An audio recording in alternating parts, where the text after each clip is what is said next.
Every step in our investigation had led us here, out in the middle of nowhere. If our sources were correct, we were closing in on a military installation, a hidden base for a top-secret government space program, one that's been sending people to Mars. I heard that they reverse engineered it in the 60s. You're saying reverse engineered from an ET craft, Absolutely. right? What's the range and capability of these starships? Do you have any idea?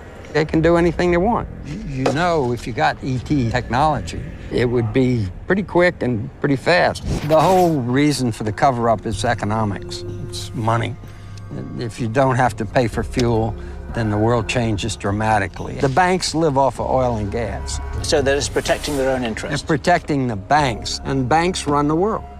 When Viking landed in 1976, I'm standing there looking at a monitor with Carl Sagan. Carl is on my left, some NBC guys are on my right, and we're looking at this first color image come in, downlink, live from Mars, and it looks like Arizona. I saw some of the pictures and it's a clear resolution.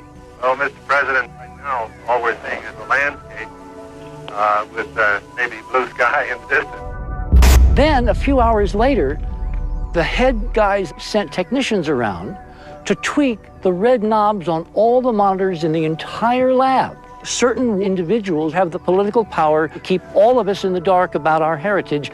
They started in 1976 by changing the color of Mars so it would never really look like what it is, which is apparently a lot like Arizona. An error was made. The Martian sky, the scientists now say, is pinkish. This is the first color picture of the Viking 2 landing site, proving that this area of Mars is red, just as the Viking 1 site was. Yes, I was specifically appointed to go to Mars, and the mission was to have taken place in the 1980s. But history got rewritten. In 1968, the Johnson Space Center announced that these Mars missions would be canceled. But your interest in Mars has continued. Oh, absolutely. The fact is, there may have been a civilization there once that was, basically was wiped out. NASA was covering up quite a bit. In the past, Mars was certainly more Earth-like. There was liquid water there. We see the erosional features, dried up riverbeds, lakes. We may be looking at our own future by looking at Mars. My provisional conclusion is that there's something very significant about Mars that they don't want us to know about. If they really have been on Mars since the 1980s or even earlier, then what an incredible story to share with the whole human race. Why keep it secret? So the big picture here. The United States government has had operational teleportation capability in which somebody can literally jump through a tunnel in the time-space continuum uninjured, well, since 1967-68. I'm sorry to interrupt you, but how do you know this? I took 2 trips to Mars. I was 19, I was at UCLA. They put a CIA officer sort of in my life as a contact officer. I was asked if I wanted to go to Mars. I said, no, I don't want to go to Mars. And I finally said to him, why is it essential that I go? And he said, because the survival of the human race depends on it. It was initiated under the United States Navy, ultimately organized around the Defense Advanced Research Projects Agency, or DARPA. But the thrust of it was gathering intelligence for the Central Intelligence Agency.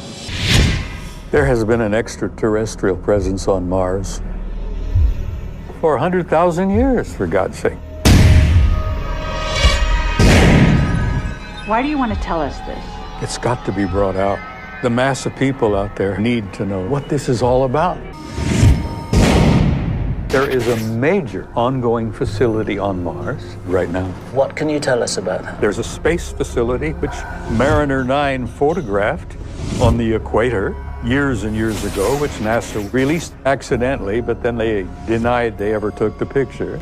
We go to Mars regularly. We go to the moon regularly. How is that possible? We're dealing with major extraterrestrial intelligence.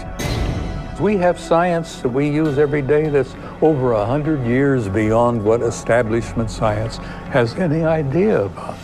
Infinite energy forever for nothing. But it's not to be shared, it's not to be even admitted. But the average guy out there who's paying for his air conditioning and buying gas for his old clunker does not have any idea. Have you ever really looked at the evidence? No.